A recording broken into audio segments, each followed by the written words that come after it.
بسم الله الرحمن الرحيم الحمد لله رب العالمين والصلاة والسلام على سيدنا محمد وأهل بيته الطيبين الطاهرين اللهم صل على محمد وآل محمد. الركن الثاني في أفعال الصلاة. In the book of prayers we have four corners, four pillars. We studied the first one. The first rukn was the muqaddamat, introductories.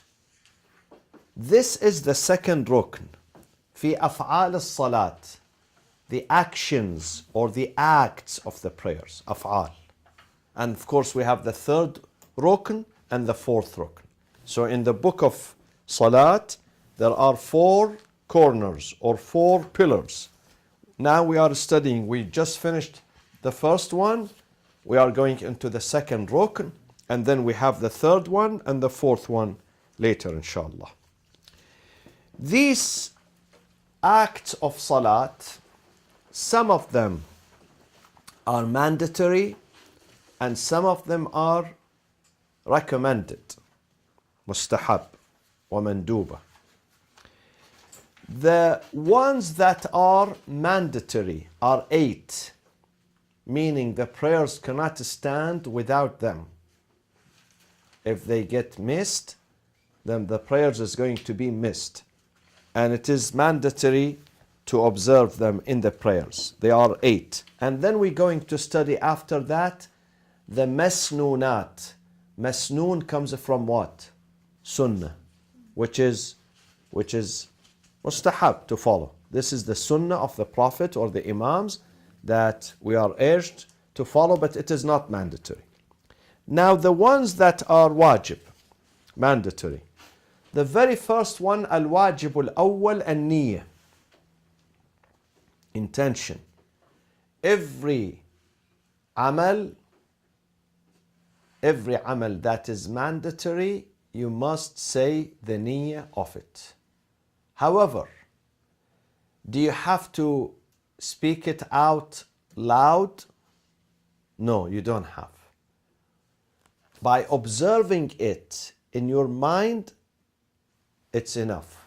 You don't have to say it with your tongue. However, only the a'mal of Hajj, the acts of Hajj, manasik of Hajj, is recommended for you to speak them out loud. Mustahab, not wajib. Mustahab to speak them out loud. The niyyah of tawaf, the niyyah of sa'i, the niyyah of the prayers of the tawaf, the niyyah of ramyul jamarat, all these things. Mustahab that you speak them out loud, but you don't have. So the first one is the niyyah. وَهِيَ رُكْنٌ فِي الصَّلَاةِ. It is one of the pillars, main pillars of the prayers. وَلَوْ أَخَلَّ بِهَا. If he does not do it عَامِدًا, intentionally, أو ناسيًا, because he forgot. He forgot. لَمْ تَنْعَقِدْ صَلَاتُهُ. The salat is not going to be accepted or is not going to be correct. وَحَقِيقَتُهَا. What is the nature of the intention, the niyyah? The nature of it, استحضار صفة الصلاة في الذهن. You don't have to utter it with your tongue, but you have to keep it here in your mind. When you begin the prayers, you know what you are doing. And you know you know that you are doing 4 things. You have to keep these 4 steps in your mind. والقصد بها إلى 4 أمور. So when you stand for the prayers, keep these 4 items in your mind. Number 1, is this prayers mandatory or mustahab? So you have to know. If you are doing Maghrib, then Maghrib is mandatory. And you have to say qasdul qurba in your mind. You don't have to utter that again. You are doing it for Allah. Because some kids, they don't do it for Allah. The father forces them. Come on, pray. Say, okay, I'll pray. I remember we used to do this when we were kids. For the fear of my father, reprisal, not for the fear of God. So you have to have qasd al-qurba. You are doing it for God, not for the fear of your husband or your father or your wife. Okay? وَالتَّعْيِين, also you know whether this is Maghrib or Isha. Some people, they stand for the prayers and he doesn't know which prayers is this. So you have to know, ta'yin, you have to specify. I'm doing morning prayers. Morning prayers. Okay? وَكَوْنُهَا أَدَاءً وَقَضَاءً, whether this is you are doing the morning prayers during its own time, which is about an hour or 20 minutes between Fajr and sunrise, or you are doing it at a later time, 10 a.m., 11, 1. Then also you have to say whether, you have to know in your mind that you are, whether you are praying within the time frame or outside the time frame, which becomes qada. So if you are praying the morning prayers, Fajr prayers, outside the time frame, you have to keep in mind to say qada. You don't have to say qada with your tongue, but say it here in your mind. I am doing it, I'm making up these prayers. Qada. If you're not sure of the time, like it could be either you say wajib aw qada'an. Bima fi dhimma. If you don't know, God forbid, you are somewhere in a cell underground and you don't know whether now it's sunrise or, and you have no means of communication. Say bima fi dhimma. Whatever is mandatory upon me now. If it is now within the time frame, it will be within the time frame, ada. If not, if it happened that I'm not praying within the time frame, then it is qada. Okay? So you don't have to They say bima fi dhimma, whatever I am obligated to do. If you don't know, he's asking me if I don't know about the time. I woke up in a country, in a hotel. I know now somehow it's Fajr, but is it sunrise now? Because it's really dark, very cloudy. Let's say I am somewhere there are no windows. So should I say ada or should I say qada? Neither one. I say bima fi dhimma. Whatever I am asked, whatever I am obligated. Bima fi dhimma means whatever I am obligated to do. وَلَا عِبْرَةَ بِاللَّفْظِ. La ibra, it means not necessarily to utter it. You don't have to utter it. وَوَقْتُهَا, when do we do the niyyah, my friends? So the niyyah has four items. What are the 4 items, my friends? Which salat? Second, to specify. Second, qurbatan ilallah. Third, this is third. And fourth? Exactly.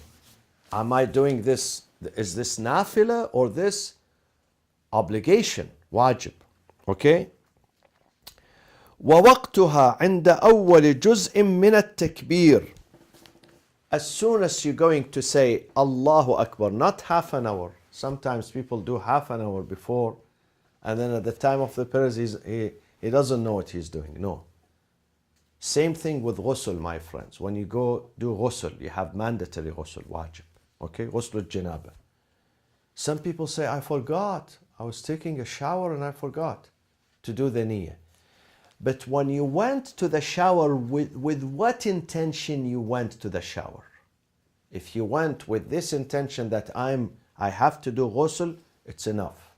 Even if it exactly at the time of showering you forgot. But because you walked to the shower with this in your mind that I have to do janaba, then it's okay. But if you went to the shower, you did not know why you went, because you go to the shower every morning. And while you were taking the shower, you forgot, then you had no niyyah. You had no niyyah. Okay? So it begins with saying the takbir. As soon as you are going to say the takbir, you say the niyyah. Okay? And then you continue with the same intention until the end of the prayers. وَهُوَ أَنْ لَا يَنْقِضُ النِّيَّةَ الْأُولَى. So if you decide to change your niyyah in the prayers, or let's say if you forgot at the second rak'ah, you don't know what you are doing. I'm going up and down, but I don't know, this is morning, this is dhuhr, this is nafila, this is, okay? When you forgot completely forgot. Have you seen some people, they pray rather than 4 rak'ah, they pray 16 rak'ah. Because they are, sometimes people get shocked. I've seen them, sometimes when they get bad news, or some people, they have, some mental things. So in this case, the niyyah is melted. The niyyah is gone. So you have to keep the niyyah until the end of the prayers. Sayyid, when you were telling us about the mustahab prayers, you said we can switch the niyyah. Yes, even in this one, If you just wait, it comes soon. وَلَوْ نَوَى الْخُرُوجَ مِنَ الصَّلَاةِ لَمْ تَبْطُلْ. Let's say you started the dhuhr, then after the first rak'ah, you said, okay, when I reach the second rak'ah, I'm going to leave, walk away. It would not be voided right away with only thinking about leaving, unless you practice it, unless you walk away. Are you with me? And then وَكَذَا لَوْ نَوَى أَنْ يَفْعَلَ مَا يُنَافِيهَا. Someone was angry that day because he was forced to pray. So he said, while I am praying, I am going to void my prayers.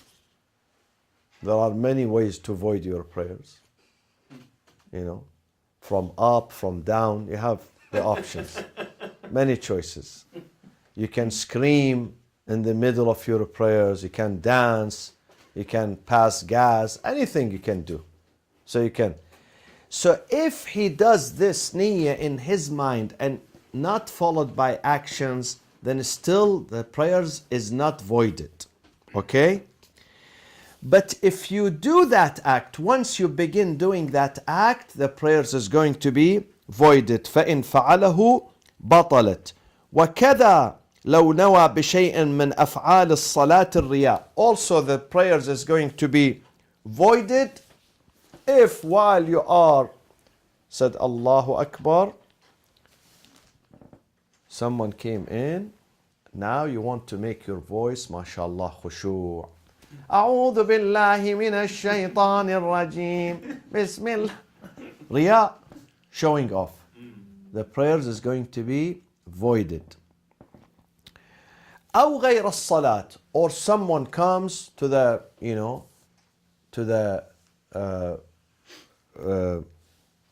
you in your mind, you keep in your mind, if someone comes, okay, I will do, for instance, something extraordinary in my prayers. I will say, Salaamu Alaikum, Ahlan wa Sahlan. For instance, in the middle of the prayers. Once you do that, then the salat is going to be voided. Even with the intention, even with the intention, let alone the act itself. ويجوز, this is your answer, Hadil. ويجوز نقل النية في موارد كنقل الظهر يوم الجمعة إلى النافلة لمن نسي قراءة الجمعة وقرأ غيرها. Even if you don't go to the mosque on a Friday, you are praying at home, it is mustahab, recommended, that in your noon prayers, dhuhr prayers, to recite Surah Al-Jumu'ah, okay, on Friday.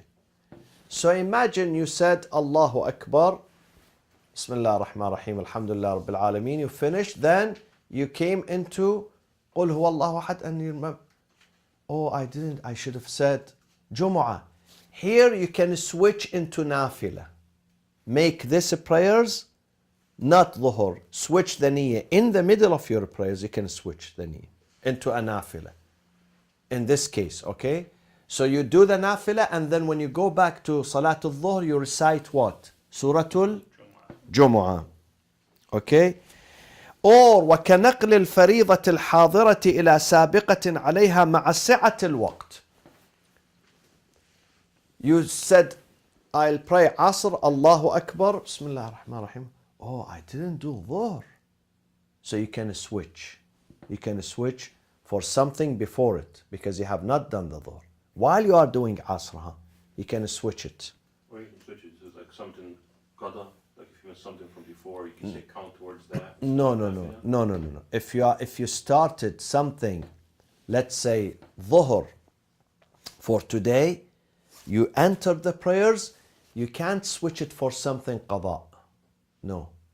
But the example that I gave, you entered the Salatul Asr, you remember that you have not done the dhuhr.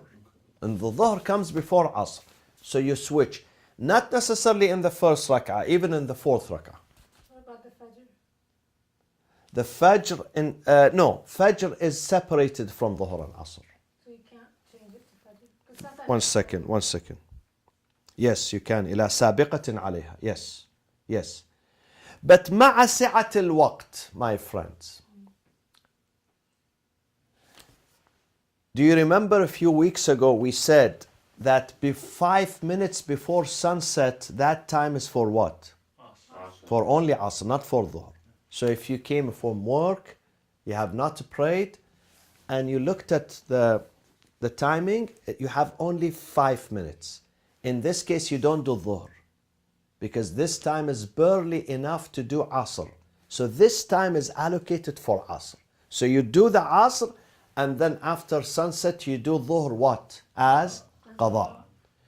If there is such time to do Dhuhr and Asr, then you switch. If not, you started the Asr and barely the sun is setting, then you don't switch your niyyah. You do the Asr, and then after finishing Asr, you do the Dhuhr. What about if you decide, okay, you finish the Asr, so as you finish the Asr, you said, okay, I got 2 minutes left.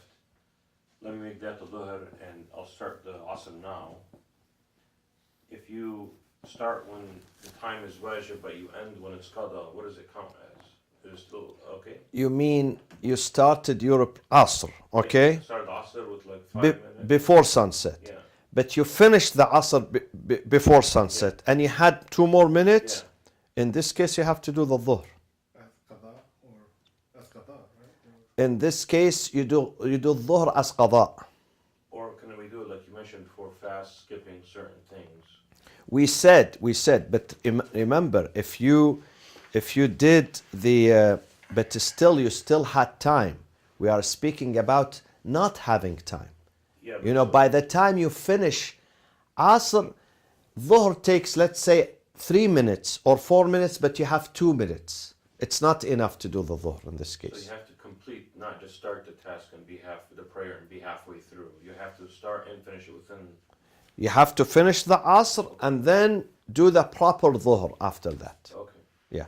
So Yes. if someone has offered 3 nafila zuhr, and then he remembers that, or she remembers that he hasn't offered the morning prayer, hmm then he will do the 4th nafila of zuhr or the morning prayer first, then the nafila zuhr.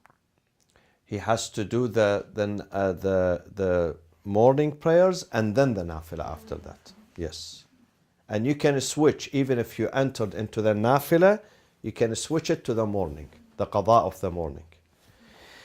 Then the second, al-wajib al-thani. So the first wajib in the prayers is what? The niyyah. The second wajib is takbiratul ihram.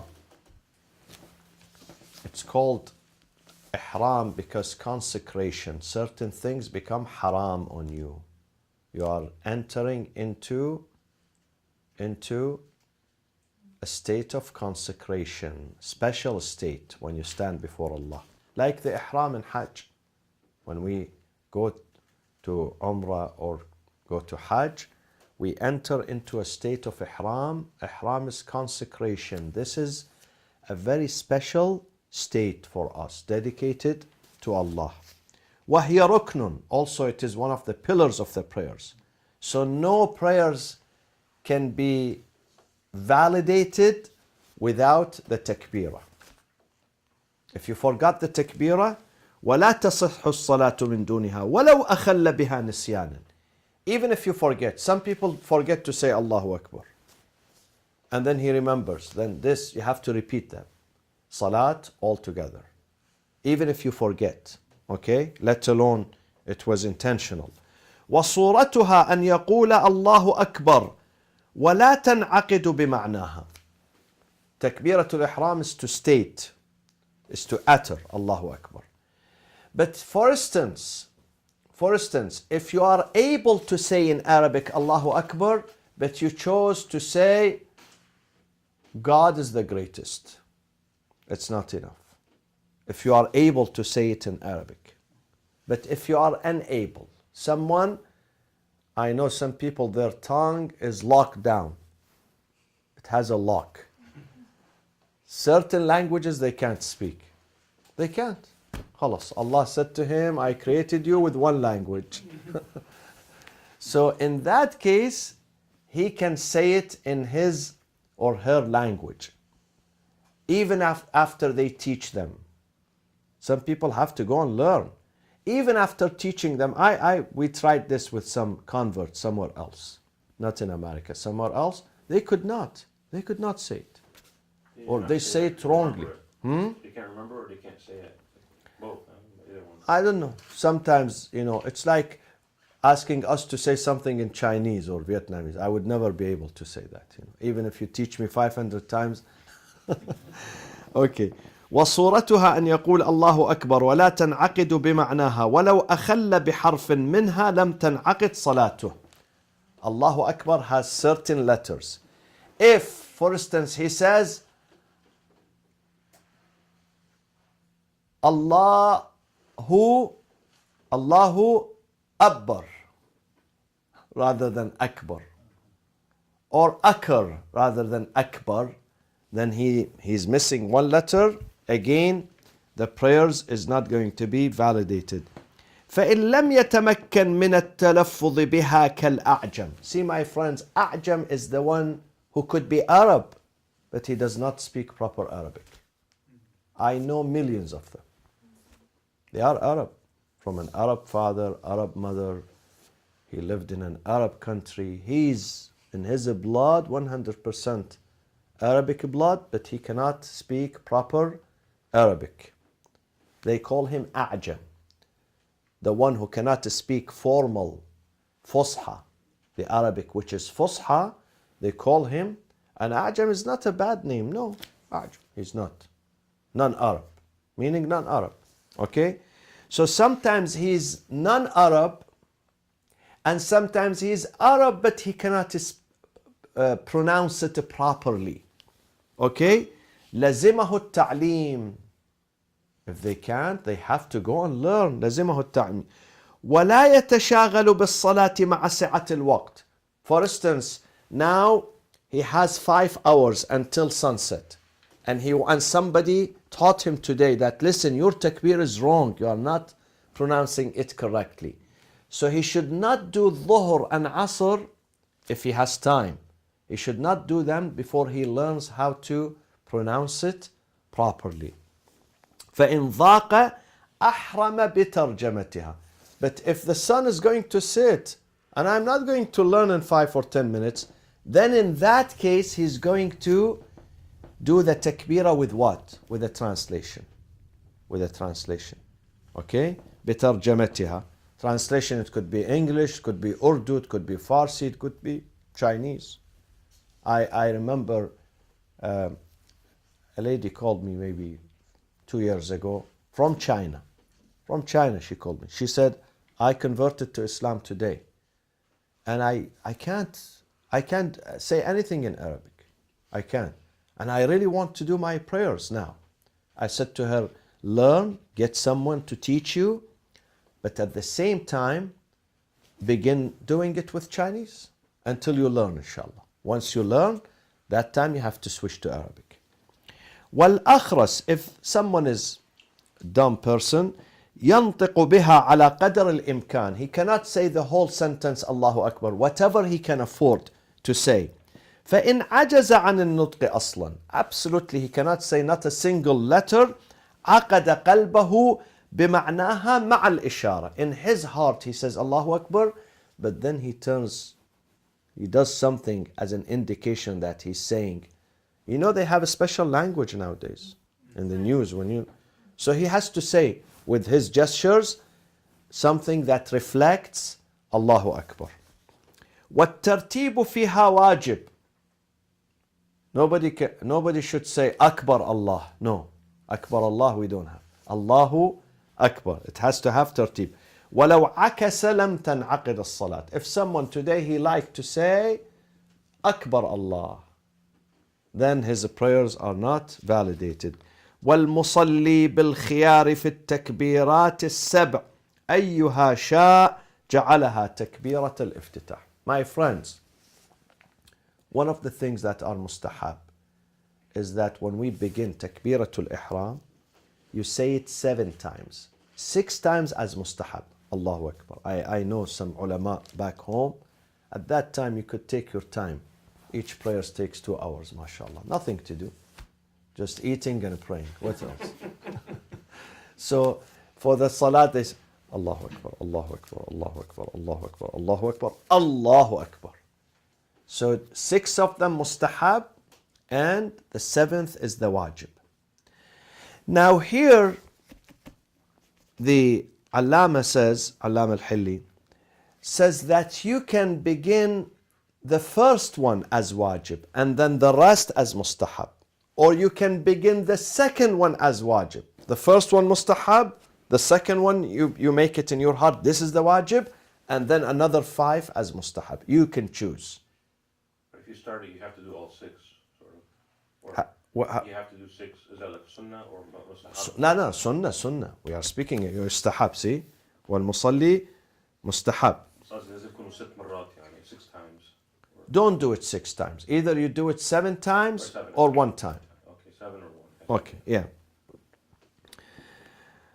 Now, if someone did 2 as wajib, as the beginning of the prayers in his heart, Allahu Akbar, and the second Allahu Akbar is wajib, what should he do here? Start over. Because he did 2, you need only 1 takbirah, not 2. The second has to be mustahab. So if you did 1, the beginning as wajib, and the second as wajib too, the second one is going to void the first one.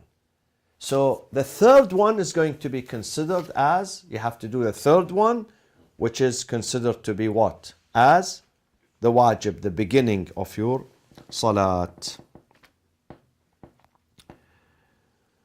وإن كبر ثالثة ونوى الافتتاح انعقدت الصلاة أخيرا. So in the third one, when you do the niyyah, because the second one is going to void the first one, both of them are gone, then the third one, if you make the niyyah that this is where I am going to begin my prayers with, then your salat is going to be okay. ويجب أن يكبر قائما فلو كبر قاعدا مع القدرة أو هو آخذ في القيام لم تنعقد صلاته. Some people are too lazy. While he's sitting and the Imam is saying قد قامت الصلاة, he's still chatting or playing with his iPhone, texting his wife. And the Imam says Allahu Akbar. While he's sitting, he said Allahu Akbar. Or while he's standing, I see this. Because you have to take your position and you have to have a moment of istiqrar, stability. You have to be stable and then Allahu Akbar. Some people, while they are standing, while he is in the front, Allahu Akbar. No. You have to stand for a moment, stabilize yourself, and then say Allahu Akbar. Before that, Only apply for takbiratul ihram? Takbiratul Ihram, yes. Yes, especially Takbiratul Ihram. Okay? Some people, while he's walking to his, sajjada, Allahu Akbar. While he's walking, no. You have to stand, stabilize yourself, and then say Allahu Akbar. وَالْمَسْنُونُ فِيهَا أَرْبَعَةً. Masnoon means what, my friends? Sunnah. Sunnah, masnoon, mustahab. أن يأتي بلفظ الجلالة من غير مد بين حروفها. What does that mean? بلفظ الجلالة. Allah, don't say Allahu Akbar. No. Allahu Akbar. Allahu Akbar. Don't drag lafzul jalala. One day I came here, I saw them teaching the kids. Kids here. Allahu Akbar. No. It's not haram. But mustahab is to say Allahu Akbar. Allahu Akbar. Okay? ويلفظ أكبر على وزن أفعل. الله أكبر. Say the same way we say أفعل أكبر. أفعل أكبر. Okay?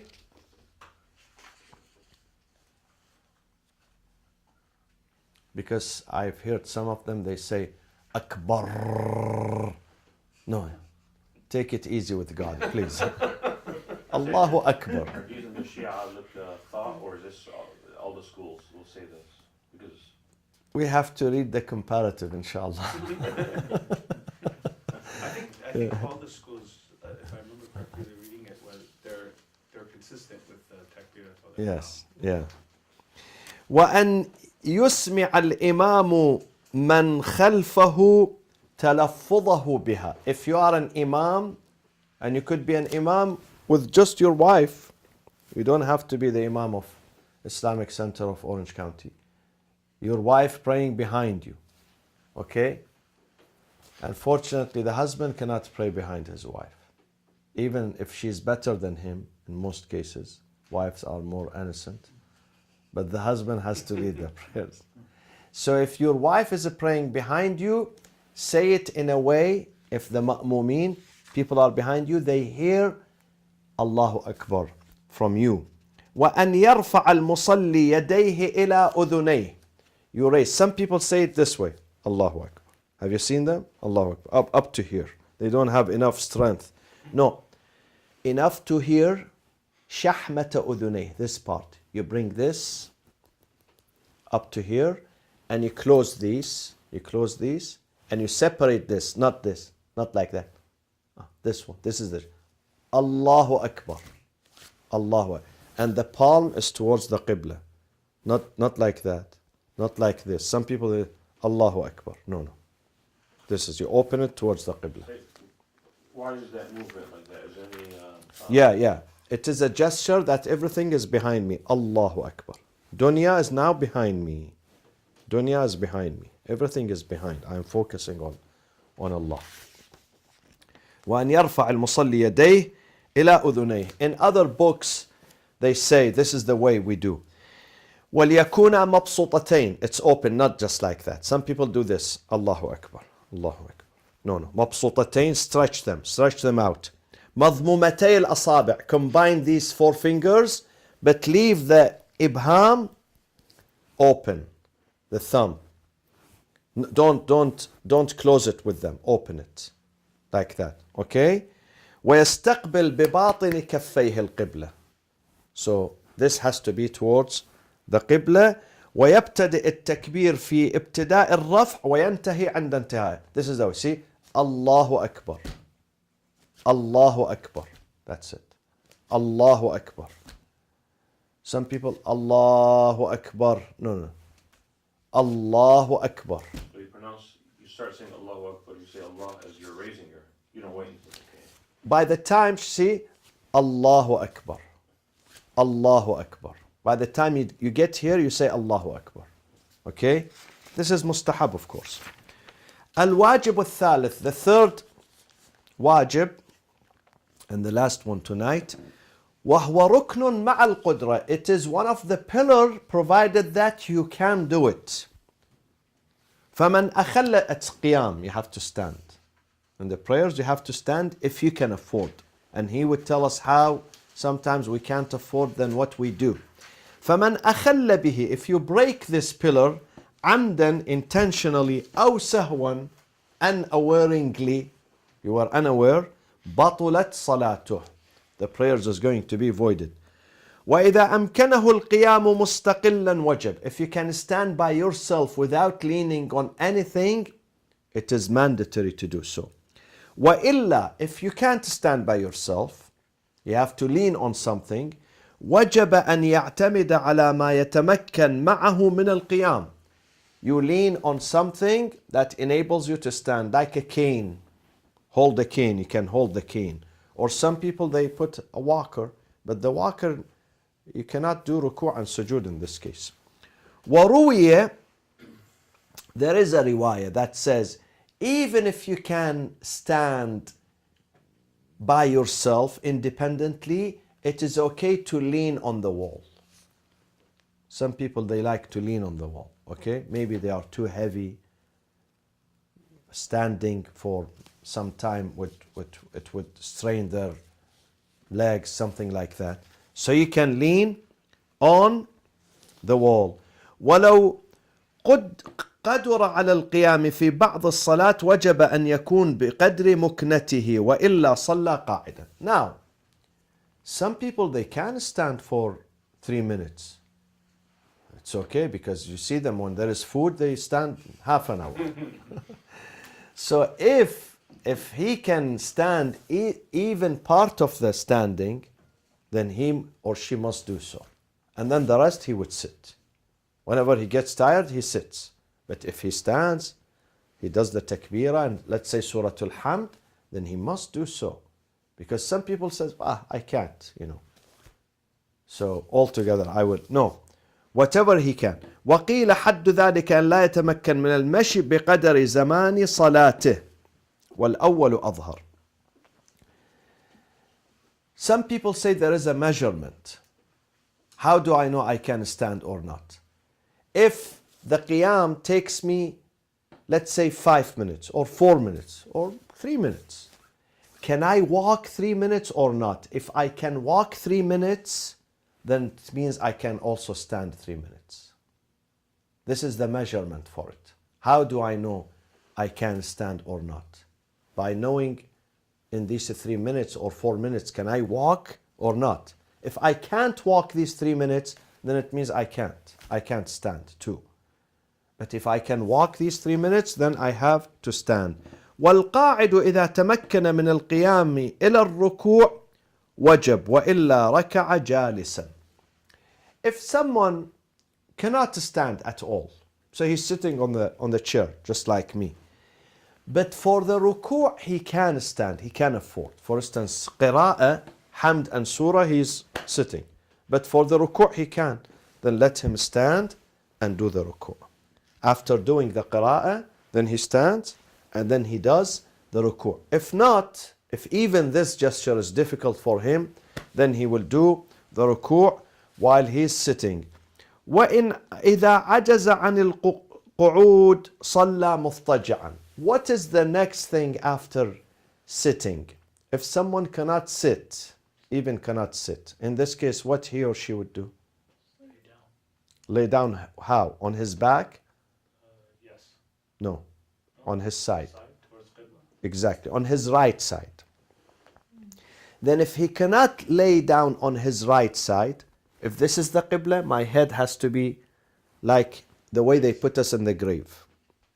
The way they put us in the grave, if this is the Qibla, then the head is here, the feet is there. Okay? So he would lay down on his side. If not, he would lay down on his back, but in this case they turn him so his feet is like towards the Qibla. See, my friends, during death, at the time of death, when someone is dying, his family, they have to turn him towards the Qibla. They call the state of death حالة الاحتضار. احتضار. When the soul is departing the body slowly. It takes an hour, and it takes, we had a friend, he just died. It took 3 days. 3 days. He was struggling. Okay? So in that case, they turn him towards the Qibla. But how do they turn him? His feet. If this is the Qibla, he lays down on his back, his feet is towards. So if he sits towards the Qibla. But when they bury him on his right side. Okay? So when his right side, his face and his chest is facing the Qibla. So 2 different positions. One, before death, he's facing the Qibla with his feet and his head. But after death, in the grave, they have to bury him on his right shoulder, facing the Qibla. Okay? So in this case, if someone cannot sit, cannot pray while standing, he prays while sitting. If not while sitting, he prays while what? Right side. And then, of course, sitting, we have two types of sittings. What are they? On the chair, on the floor. Exactly. One of them is sitting on the chair, and the second is sitting on the floor. So if he cannot do both of them, in this case, they will lay him on his side. مضطجع. مضطجع means on his side. What is the other? What do we call? So on your side is اضطجاع. مضطجع. But if you, on your back, what do we call it in Arabic? مستلقي or استلقاء. استلقاء. Laying down on your back, استلقاء. Okay? But this one is اضطجاع. Learn some Arabic. Yeah. Okay. فإن عجز صلى مستلقيا. But if he cannot be on his side, then in this case on his back. والأخيران. The person who does اضطجاع on his side or on his back, يوميان لركوعهما وسجودهما. They, with their eyes, Ima is a gesture with your eyes. Okay? So if he is laying on his back, his head is on the floor, then for ruku' he does once, and then he opens, this is ruku', and then of course he recites. And then he does another one for the first sujood, Subhana Rabbiyal A'la wa bihamdih, Allahu Akbar, Subhana Rabbiyal A'la wa bihamdih, Allahu Akbar. Okay? But if you are sitting, how do you do the ruku' and sujood? Of course, not your eyes in this case, because you can turn. You can, if you are sitting on the floor, you can do ruku' and sujood, just like the nufayla after Isha. We do 2 rak'ah after Isha. Have you seen the ruku' and sujood of it?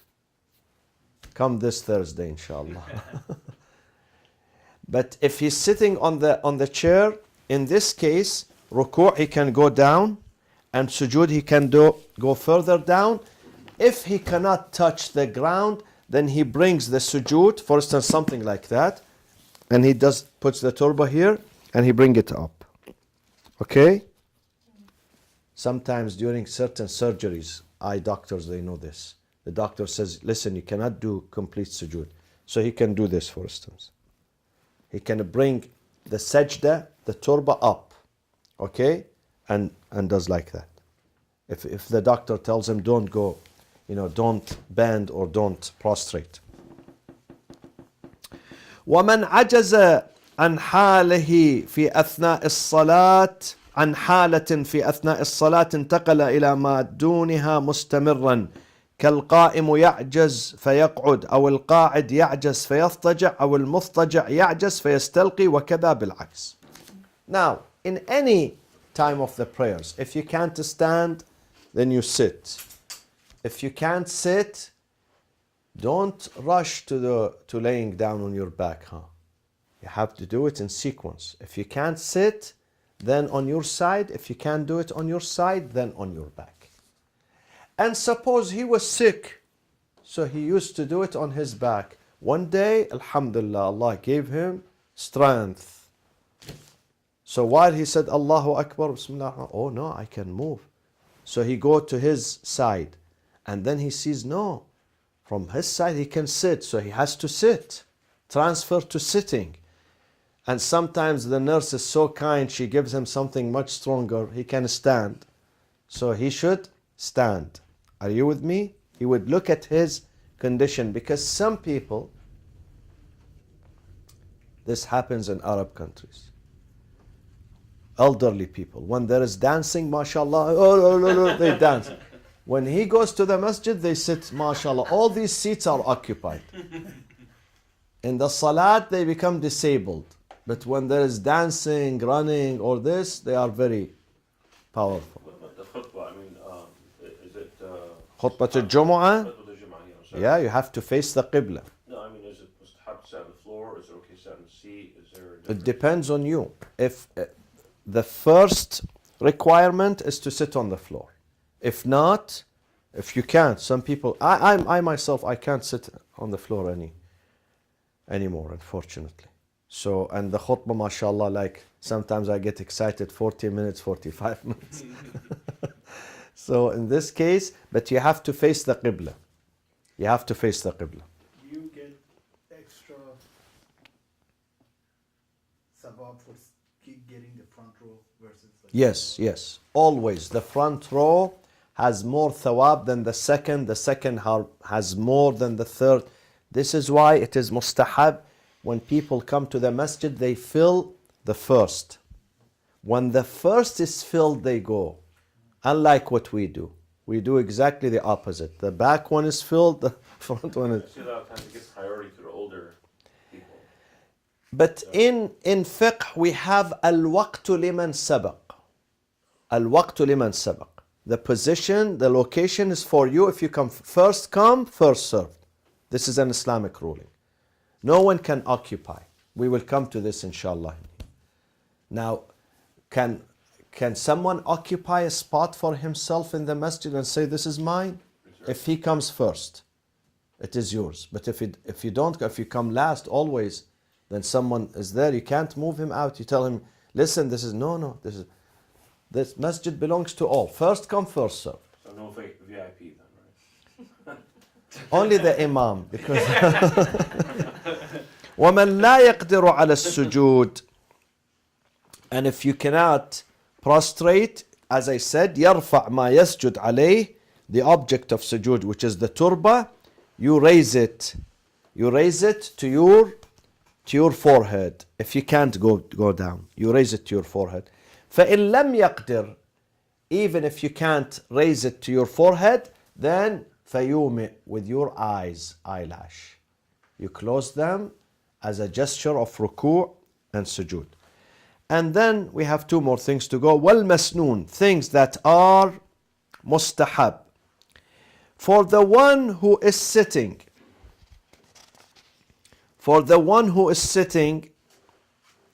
أن يتربع المصلي قاعدا في حال قراءته. You cannot stand. You can't stand. You have to do your prayers while you are sitting. How do you sit while you are reciting Hamd and Surah? Can you demonstrate that for us? on the chair or the floor? On the table here. No. On the floor.